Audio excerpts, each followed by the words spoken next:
Subscribe Kalyani Online Classes channel for all दोस्तों, exams. एक बार पुनः आपका स्वागत है कल्याणी ऑनलाइन क्लासेस में। मैं लोहांश कुमार कल्याणी आप सभी का स्वागत करता हूं अपने यूट्यूब चैनल पर। दोस्तों, स्पेशल एजुकेशन विशिष्ट शिक्षा पार्ट 8वां हमारा पार्ट है आज के वीडियो का। और इस सीरीज का जो विशिष्ट शिक्षा की हम बात कर रहे हैं ये लास्ट वीडियो है। और इसके बाद एक छोटा सा वीडियो आपके सामने और आएगा एब्रीविएशंस पर, जो इसकी शॉर्ट फॉर्म्स हैं उस पर हम बात करेंगे। कल ही या आज ही रात तक वो आपको वीडियो मिल जाएगा। वो ज़रूरी है, मैं समझता हूँ कि जो शॉर्ट फॉर्म्स आपको आनी चाहिए कि किस शॉर्ट फॉर्म का मतलब जो है क्या होता है। अगर आप सबको जान लेंगे तो आपके लिए थोड़ा इजी रहेगा। और इस वीडियो में भी हम लोग करीब 40 क्वेश्चंस पर चर्चा किए हैं और मुझे पूरी उम्मीद है कि आपको ये वीडियो पसंद आएगा। आप मेरे चैनल पर अगर नए हैं तो मेरे चैनल को सब्सक्राइब करें, वीडियो को लाइक करें, अधिक से अधिक शेयर करें। और हाँ, अगर किसी क्वेश्चन को लेकर आपके मन में कोई डाउट है तो निसंकोच आप कमेंट्स बॉक्स में लिखें। मैंने पूरा प्रयास किया है कि किसी भी जो क्वेश्चन है उसका उत्तर गलत न हो। अगर त्रुटिवश या भूलवश कोई क्वेश्चन का आंसर जो है गलत होता है तो मैं उसको सुधारूंगा, सुधारने का प्रयास भी करूंगा। हाँ, जो हमारे पहले फिलोसफिकल फाउंडेशन ऑफ एजुकेशन की अगर बात करें, उस सीरीज़ की बात करें, उसमें कुछ क्वेश्चंस गलत हैं। तो दोस्तों, मैंने जो भी क्वेश्चंस गलत हुए हैं उनका सही उत्तर जो है कमेंट्स करके पिन कर दिया है। आप प्लीज़ वीडियो देखने के साथ साथ कमेंट्स भी देख लें कि किस प्रश्न का उत्तर जो है कौन सा पढ़ा जाए, है ना। तो इससे क्या होगा, आपकी जो कोई अगर शंका है तो उसका समाधान हो जाएगा। उसके अलावा और मैंने पूरा प्रयास किया आगे से कि आगे कोई भी जो वीडियो आपके सामने आए उसमें कोई भी गलती न हो। दोस्तों, इसके बाद हम बात करेंगे एजुकेशन एडमिनिस्ट्रेशन एंड मैनेजमेंट पर। जो अगली हमारे सीरीज होगी उसमें हम करीब आपको 5 या 6 वीडियोज़ में टोटल वो रहेगा। और उसके साथ साथ आगे की अगर बात करें तो हम जो है टीचर एजुकेशन और आपके उसके बाद एजुकेशन रिसर्च पर हम बात करेंगे, करिकुलम डेवलपमेंट पर भी हम बात करेंगे। तो दोस्तों, बिना कोई देर की आइए शुरू करते हैं अपना आज का वीडियो। दोस्तों, शुरू करते हैं अपना आज का वीडियो। जो क्वेश्चन नंबर फर्स्ट है हमारा, वह है डिस्ग्राफिया क्या है। इसके हमारे ऑप्शंस हैं: पढ़ने संबंधित विकार, रीडिंग डिसेबिलिटी, दृष्टि संबंधी विकार, विजुअल डिसऑर्डर, लिखने संबंधी विकार, रीडिंग डिसेबिलिटी, या मानसिक विकार, मेंटल डिसऑर्डर।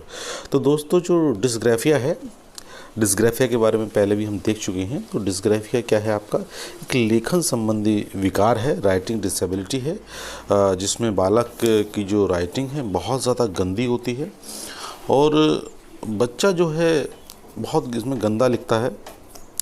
और ये ऐसा नहीं है कि बच्चा छोटा हो तभी गंदा लिखता है, बड़े होने तक भी हमारी जो राइटिंग है वो बहुत ज़्यादा गंदी रहती है। और जो कुछ अक्षर होते हैं उनके बीच में पहचान कर पाना भी मुश्किल होता है। तो ये डिस्ग्राफिया है। अगले प्रश्न की तरफ बढ़ते हैं। दृष्टि बाधित बच्चों के लिए किस लिपि का प्रयोग किया जाता है। दोस्तों, हमारे जो इसमें उत्तर के ऑप्शंस हैं, पहला ऑप्शन है हमारा ब्रेन लिपि, दूसरा है संकेत लिपि साइन लैंग्वेज, तीसरा है चित्र लिपि पिक्टोरियल लैंग्वेज, या उपरोक्त सभी ऑल द एबव। तो दोस्तों, जो दृष्टिबाधित बच्चे हैं उनके लिए जो प्रयोग किया जाता है वो ब्रेल लिपि का प्रयोग किया जाता है। दोस्तों, अगले प्रश्न की तरफ बढ़ते हैं। बहरेपन से क्या अभिप्राय है।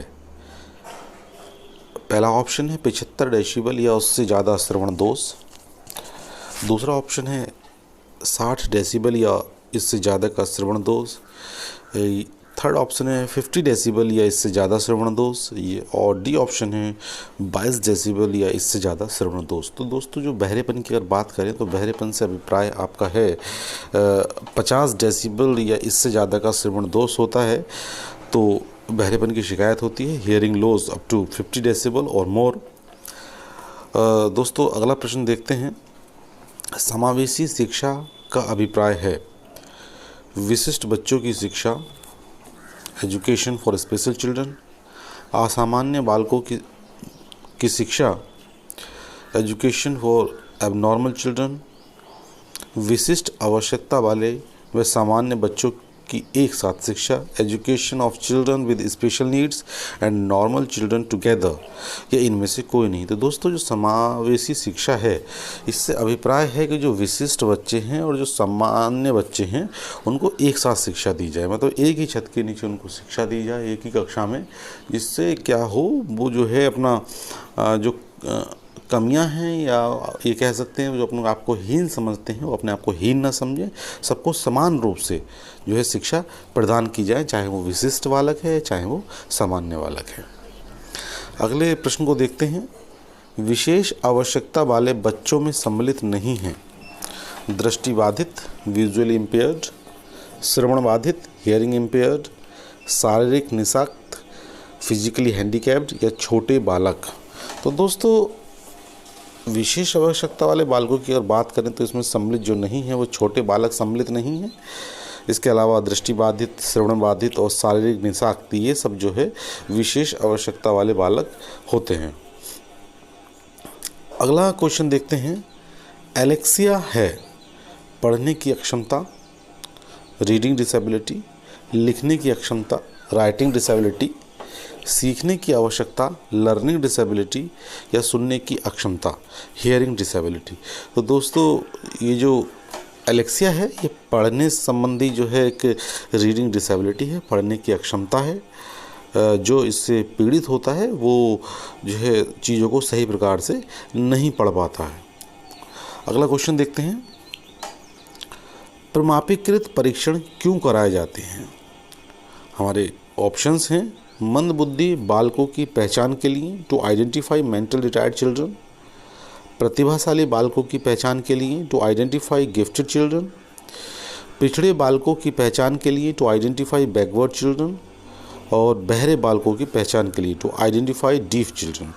तो दोस्तों जो प्रमापीकृत परीक्षण हमारे कराए जाते हैं वो कराए जाते हैं जो प्रतिभाशाली हमारे बालक होते हैं उनकी पहचान करने के लिए। इसका बी ऑप्शन सही है, टू आइडेंटिफाई गिफ्टेड चिल्ड्रन। जो हमारे गिफ्टेड चिल्ड्रंस हैं उनकी पहचान करने के लिए ही प्रमापीकृत परीक्षणों को कराया जाता है।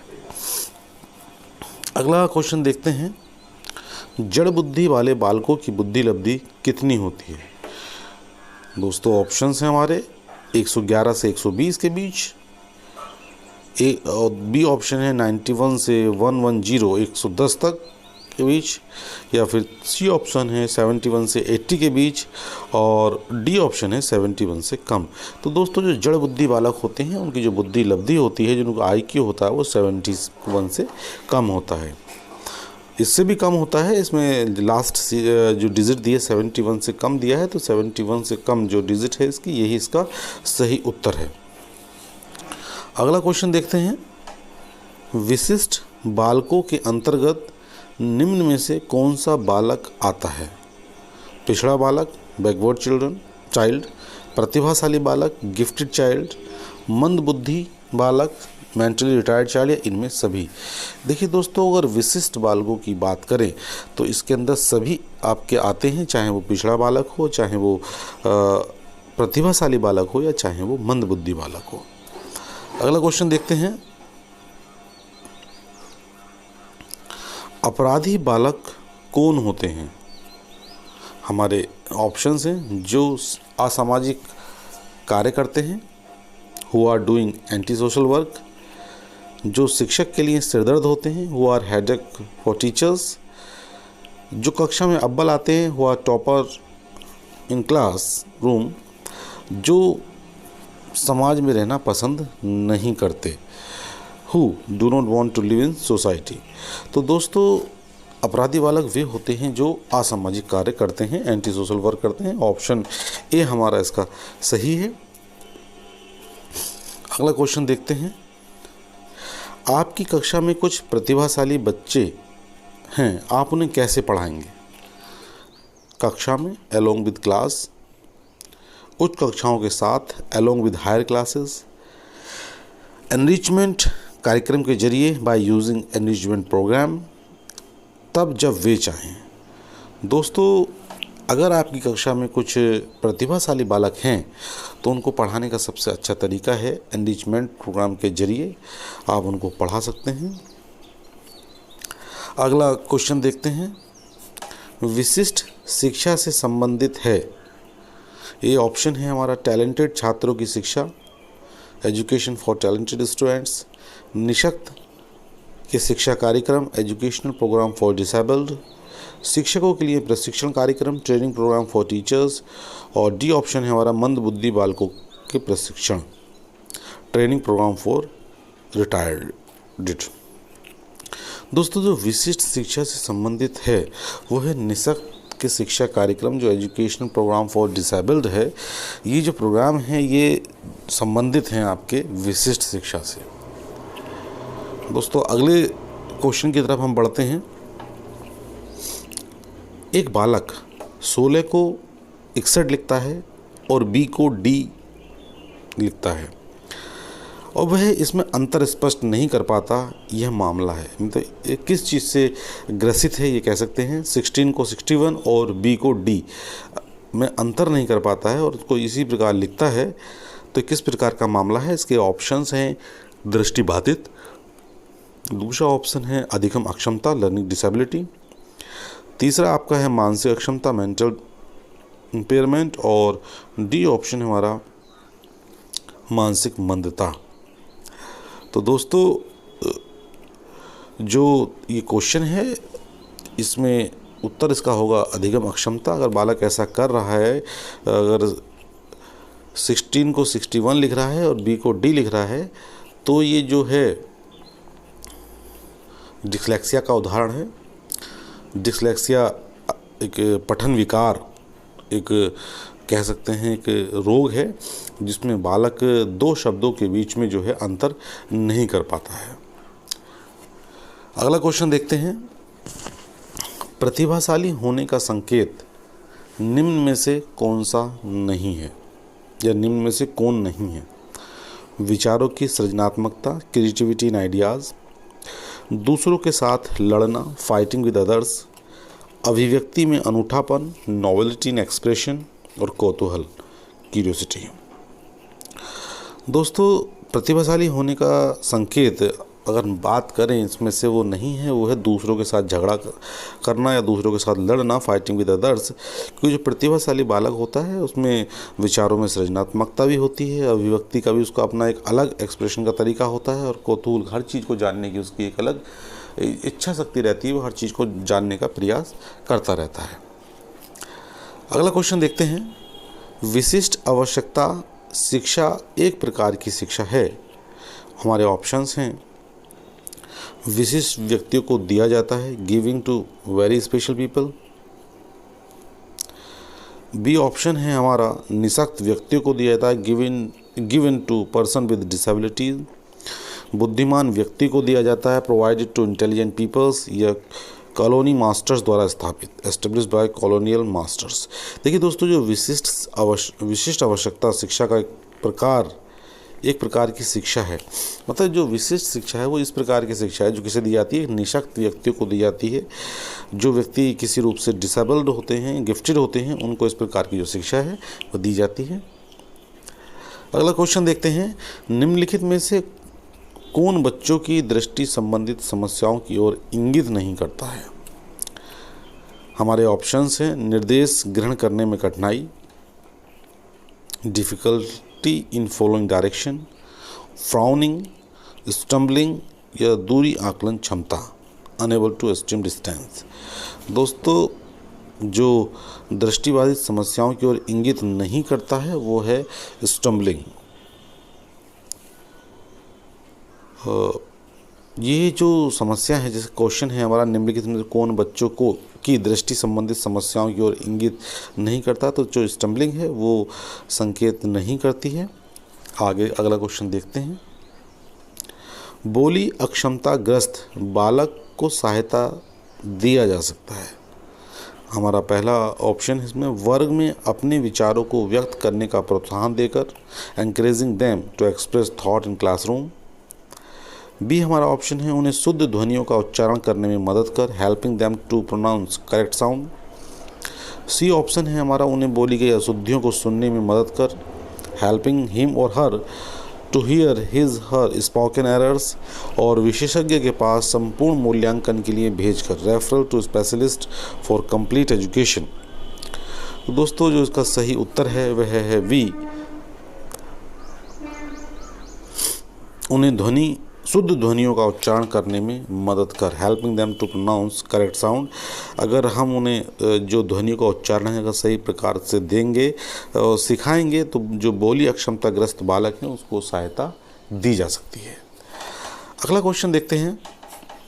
प्रतिभाशाली बच्चा, ऑप्शंस हैं हमारे, तीव्र गति से आसानीपूर्वक सीखता है, लर्न्स रैपिडली एंड ईजीली, बगैर रटे उसने क्या सुना पढ़ा उसे कंठस्थ करता है, retain what he she heard और read without much rote drill, तार्किक शक्ति से चीज़ों का आकलन, रीजन्स थिंक आउट, बहुत कम समय के लिए उत्प्रेरक ग्रहण करता है, attain to stimuli for a shorter period.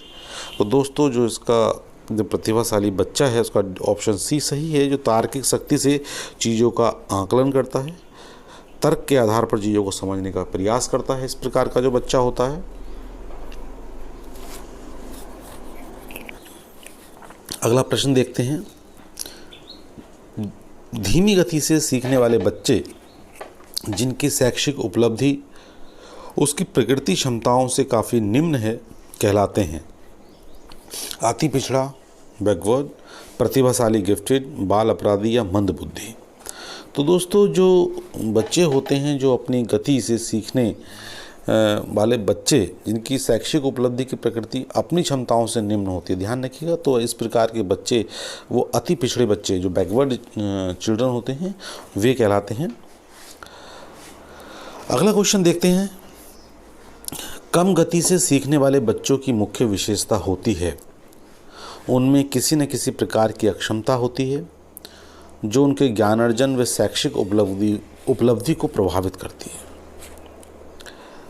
उनमें कक्षा समायोजन में कोई कठिनाई उत्पन्न नहीं होती है।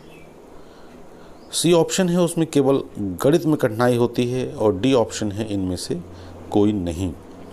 तो दोस्तों जो कम गति से सीखने वाले बच्चों की जो अगर मुख्य विशेषता की बात करें तो उनमें किसी न किसी प्रकार की अक्षमता होती है जो उनके ज्ञानार्जन व शैक्षिक उपलब्धि को प्रभावित करती है। अगला क्वेश्चन देखते हैं। दृष्टि दोष से युक्त बच्चों को आकृतियों का ज्ञान देना चाहिए। मौखिक व्याख्यान द्वारा, त्रिआयामी आकृतियों के स्पर्श द्वारा, क्षेत्र भ्रमण द्वारा, या इनमें से कोई नहीं। तो दोस्तों दृष्टि दोष से युक्त बच्चे होते हैं उनको आकृतियों का ज्ञान देना चाहिए त्रिआयामी आकृतियों के स्पर्श द्वारा, मतलब जो 3 डायमेंशनल ऑब्जेक्ट्स हैं उनको छूकर जो है किस प्रकार के वो हैं उनका जो है ज्ञान देना चाहिए उनको, इस प्रकार का कि मतलब वो जो है चीज़ों को जान सकें, 3 डायमेंशनल जो स्ट्रक्चर्स हैं उनके द्वारा। अगला क्वेश्चन देखते हैं। निम्न में से कौन सी अक्षमता केवल जन्मजात होती है? दृष्टि दोष, डिफेक्ट ऑफ विजन, श्रवण दोष, हियरिंग डिफेक्ट, मूक बधिर, डम्ब एंड डीफ, या मंद बुद्धि। तो दोस्तों अगर बात करें इन चारों ऑप्शंस की, जो अक्षमता है जो केवल जन्मजात होती है वो है मूक बधिर, डम्ब एंड डीफ जो है जन्मजात होती है। इसके अलावा और जो अक्षमताएं हैं वो जन्म के बाद जो बच्चे में होती हैं। अगला क्वेश्चन देखते हैं। निम्नलिखित में से कौन सी इकाई का उपयोग सुनने की क्षमता की जांच हेतु किया जाता है? डेसीमीटर पहला ऑप्शन है, दूसरा ऑप्शन है डेसिबल, थर्ड ऑप्शन है डेसीपाइन, और फोर्थ ऑप्शन है डेसी बिंदु। तो दोस्तों अगर हम बात करें सुनने की क्षमता की इकाई की जांच करने के लिए तो वो है डेसिबल। डेसिबल के द्वारा ही जो है जो इकाई है सुनने की उसको मापा जाता है। अगला क्वेश्चन देखते हैं। किस प्रकार के बच्चों की शिक्षा हेतु सांकेतिक भाषा का प्रयोग किया जाता है? तो दोस्तों दृष्टि दोष युक्त जो बच्चे होते हैं, पहला ऑप्शन है child with visual defects, first option है मूक बधिर, डम एंड डीफ सेकंड ऑप्शन है, मंद बुद्धि मेंटल रिटायर्ड थर्ड ऑप्शन है, या इनमें से कोई नहीं फोर्थ ऑप्शन है। तो दोस्तों क्वेश्चन है हमारा, किस प्रकार के बच्चों की शिक्षा हेतु सांकेतिक भाषा का प्रयोग किया जाता है। तो दोस्तों जो बच्चे हमारे मूक बधिर होते हैं उनके लिए सांकेतिक भाषा का प्रयोग किया जाता है। अगला प्रश्न देखते हैं, आंशिक दृष्टि दोष युक्त बालक का कक्षा व्यवहार कैसा होता है। हमारे जो ऑप्शंस हैं, पहला ऑप्शन है वह पुस्तक को आँख के निकट लाकर पढ़ता है। बी ऑप्शन है वह शिक्षक से अक्षर स्पष्ट न दिखने की शिकायत करता है। सी ऑप्शन है श्याम पट्ट पर लिखे हुए को नोटबुक में नहीं उतार पाता है। और डी ऑप्शन है ऑल ऑफ दीज, इनमें सभी। तो दोस्तों जो आंशिक दृष्टि दोष युक्त बालक होते हैं कक्षा का व्यवहार में जो तीनों ऑप्शंस हैं वो सही हैं इसके। वो पुस्तक को जो है आंखों के निकट लाकर भी पढ़ता है, अक्षर स्पष्ट न दिखाई देने की शिकायत भी वह टीचर से करता है, और श्याम पट्ट पर लिखे हुए को अपने कॉपी पर उतार भी नहीं पाता है। अगला प्रश्न देखते हैं, बालक में अपराधी प्रवृत्ति के विकसित होने के मुख्य कारण क्या हैं। हमारे ऑप्शंस हैं इसमें, परिवार का वातावरण फैमिली एनवायरनमेंट, अनुशासनहीनता दूसरा ऑप्शन है, तीसरा है आर्थिक अभाव इकोनॉमिक इनकैपेसिटी दोषपूर्ण पाठ्यक्रम डिफेक्टिव सिलेबस। तो दोस्तों बालक में अगर अपराधी प्रवृत्ति के विकसित होने का जो मुख्य कारण है वह है अनुशासनहीनता, मेन कारण है ये अनुशासनहीनता। अगर ऐसा है तो बालक के अंदर अपराधी प्रवृत्ति जो है विकसित होने के चांसेस ज़्यादा रहते हैं। कारण और भी ये सब हैं, लेकिन मुख्य कारण की अगर बात करें तो यही कारण है। अगला क्वेश्चन देखते हैं, समावेशित शिक्षा से अभिप्राय SC/ST बच्चों की शिक्षा एजुकेशन ऑफ SC/ST चिल्ड्रन, अपंग व सामान्य बच्चों की एक साथ शिक्षा education of children with disabilities with normal ones, और बहुकोटि विन्यास द्वारा शिक्षा एजुकेशन इन मल्टीग्रेड सेटिंग, और अल्पसंख्यक बच्चों की शिक्षा education of children for minority groups. दोस्तों यही क्वेश्चन जो है पीछे एक बार रिपीट हुआ है, एक बार ध्यान रखिएगा। ये क्वेश्चन दो तरीके से पूछा गया है अलग अलग ऑप्शंस के साथ, इसलिए इस क्वेश्चन को इसमें रखा गया है। ऑप्शन इसका बी ही है, अपंग एवं सामान्य बच्चों की एक साथ शिक्षा। तो जो है आप इसको ध्यान रखिएगा कि क्वेश्चन को एक या दो तरीके से अलग अलग पूछा जा सकता है। अगला क्वेश्चन हम देखते हैं, प्रतिभावान बालक IQ हमेशा बहुत उच्च होता है, always has very high IQ, ये इसका फर्स्ट ऑप्शन है।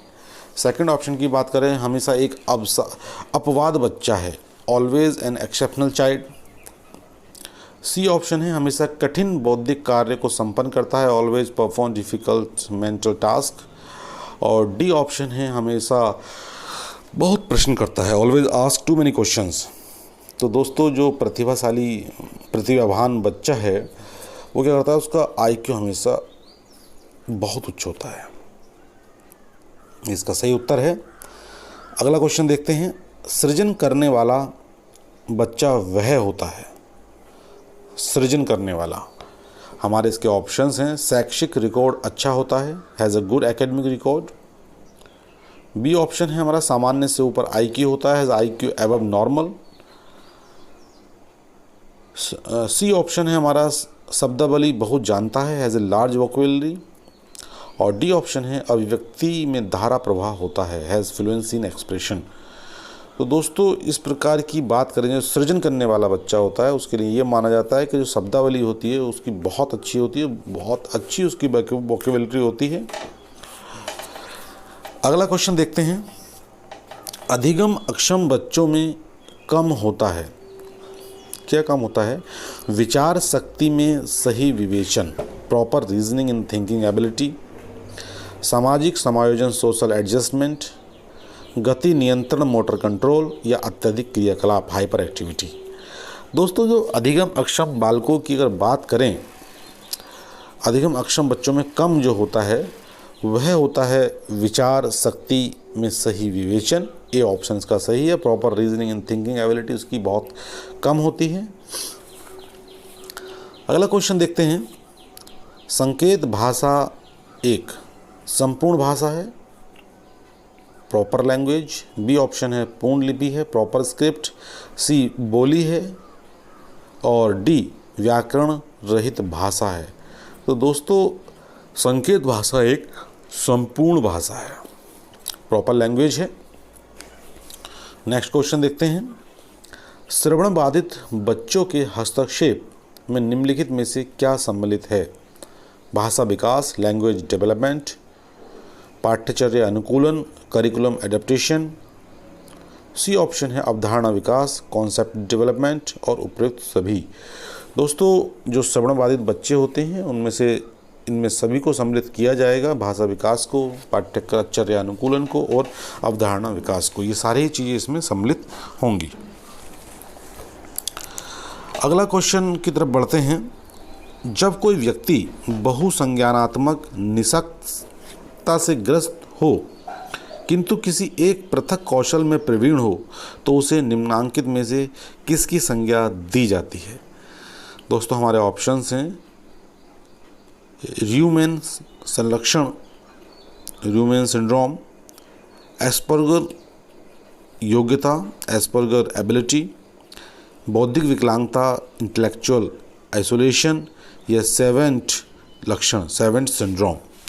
तो दोस्तों जब कोई व्यक्ति बहुसंज्ञानात्मक निषाक्तता से ग्रस्त होता है किंतु किसी एक पृथक कौशल में प्रवीण होता है तो इसको संज्ञा दी जाती है सेवेंट सिंड्रोम की।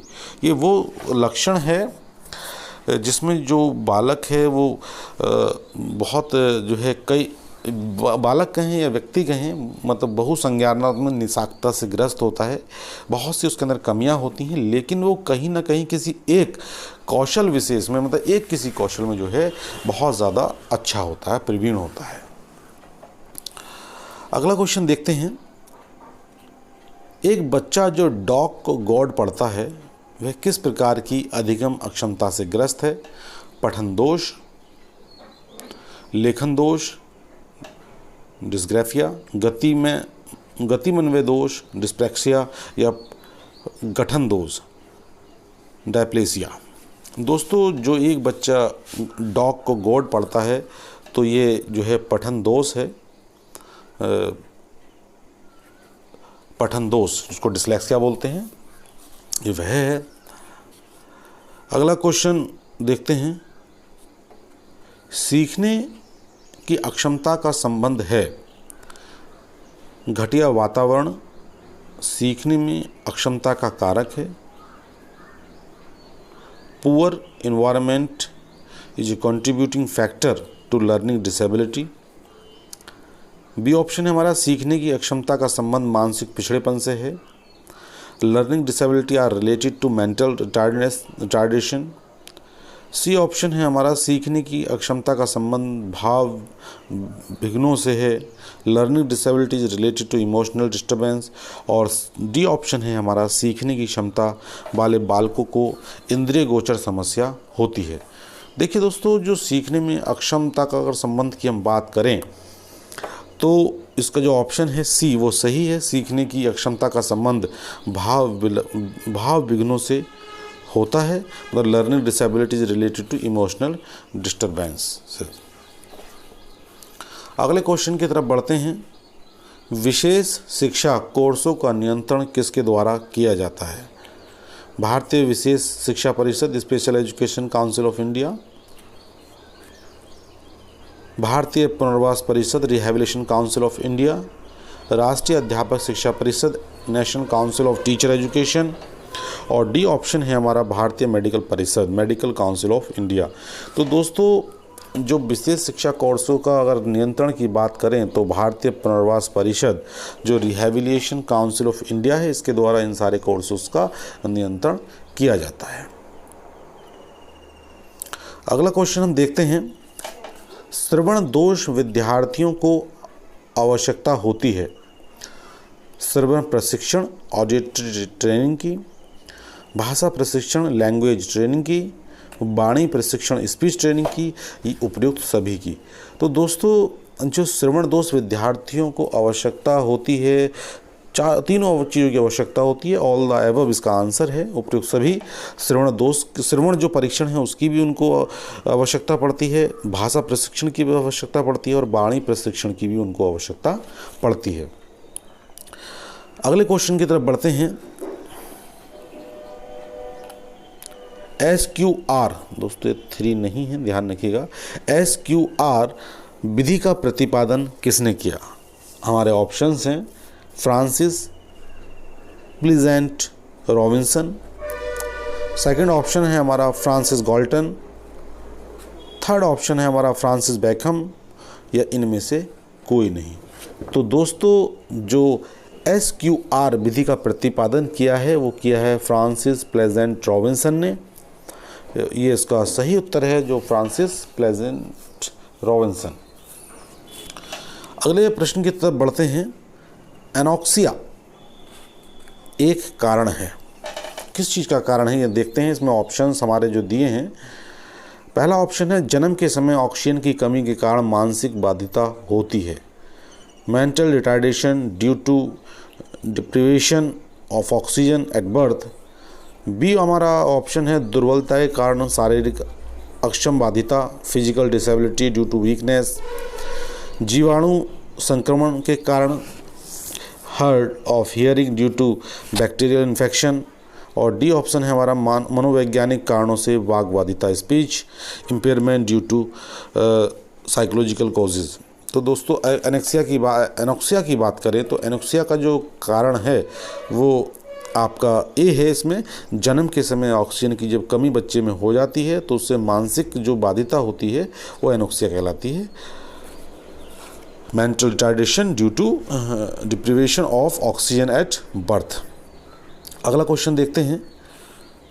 विधिक परिप्रेक्ष्य अनुसार निम्नांकित में से किस दृष्टि तीक्ष्णता स्तर वाला व्यक्ति आंशिक दृष्टिबाधित कहा जाता है या कहा जाएगा?